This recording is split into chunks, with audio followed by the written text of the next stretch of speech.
বীরভূম জেলা জুড়ে যেভাবে সব জায়গাতে কাজ চলছে তার একটু রিভিউ আমরা আলোচনা করব। আমরা চাইছিলাম যে আরও একটু ভালোভাবে মানুষ ঠিকঠাক পরিষেবা পাক, বিশেষ করে একদম সুদূর রাজনগর থেকে আমাদের রাজগ্রাম পর্যন্ত, আর বাবুইজোর থেকে বহুতাল পর্যন্ত এই যে বিস্তীর্ণ আমাদের জেলা, এই জেলাতে মানুষ অনেক জায়গাতে অনেক রকম অসুবিধার মধ্যে আছে।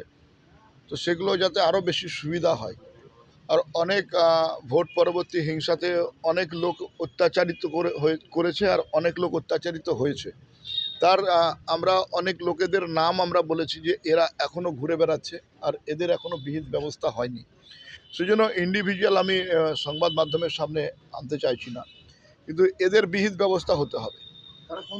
তো স্বাভাবিকভাবেই কোন দলের আপনারা বুঝতে পারছেন যে কারা ভোট পরবর্তী হিংসা 2021-এ করেছিল এবং মানুষকে সন্ত্রাস করেছিল।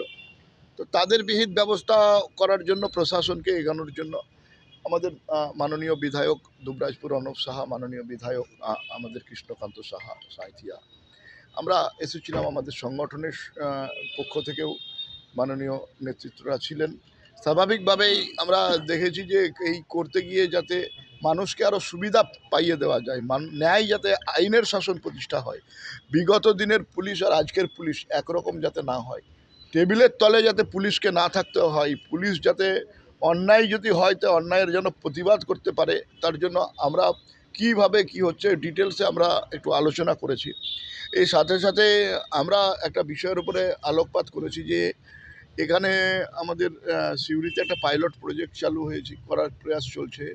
ওই প্রান্তিক হতদরিদ্র মানুষ যারা সরকারি বাড়ি আবাস পাচ্ছে তাদেরকে একটা বালি দেওয়ার, সেটা যাতে রামপুরহাট, দুবরাজপুর এবং সিউড়িতে কিভাবে পেতে পারে, আমরা সেটা নিয়ে আলোচনা শুরু করেছি এবং মানুষকে সেটা পাইয়ে দেওয়ার জন্য আমাদের দায়বদ্ধতা স্বাভাবিকভাবে আসে, সেটা নিয়ে আমরা আলোচনা করেছি।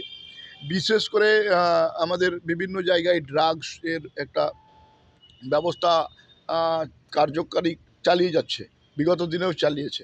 তারা এখনও অনেকে ছাড়া আছে, তাদের বিরুদ্ধেও এই যে র্যাকেট চলছে একটা, সেই র্যাকেটটাকে আরও এগিয়ে নিয়ে যাওয়ার জন্য আমরা বিহিত ব্যবস্থা করছি আর কি। বলছি 4 তারিখ দুপুর 12টার পর যারা বিজেপি হয়েছে তাদেরকে নিয়ে কিছু বললেন পুলিশের কাছে? না, তাদের নিয়েও বলেছি। আর এদের মধ্যে অনৈতিক কাজের সঙ্গে যারা যুক্ত আছে, বিশেষ করে ড্রাগের বিষয়টা যেটা বলছিলাম, যে এদের এখনও যাদের ছাড়া আছে তাদেরকে অ্যারেস্ট করতে হবে। আমরা লিস্ট ইত্যাদি দিয়ে এসেছি। তো সেই লিস্টটা নিয়ে ওনারা তৎপর হবে পুলিশ প্রশাসন। এবং 4 তারিখের পরে বিজেপি হয়ে অতি বিজেপি করে যারা বিজেপির ভাবমূর্তি নষ্ট করতে চাইছে, ঠিক আছে, তাদের আমরা ব্যবস্থা করার জন্য প্ল্যানিং ইত্যাদি আমরা নিচ্ছি। বলছি ভোট পরবর্তী হিংসায় জেলার কোনো বড় তৃণমূল নেতা কি নাম রয়েছে? অনেকেরই নাম আছে, অনেকে ধরা পড়ছে, তারপরে কিসের বলে তারা ছাড়া পেয়েছে সেটা নিয়েও আমরা আলোচনা করেছি।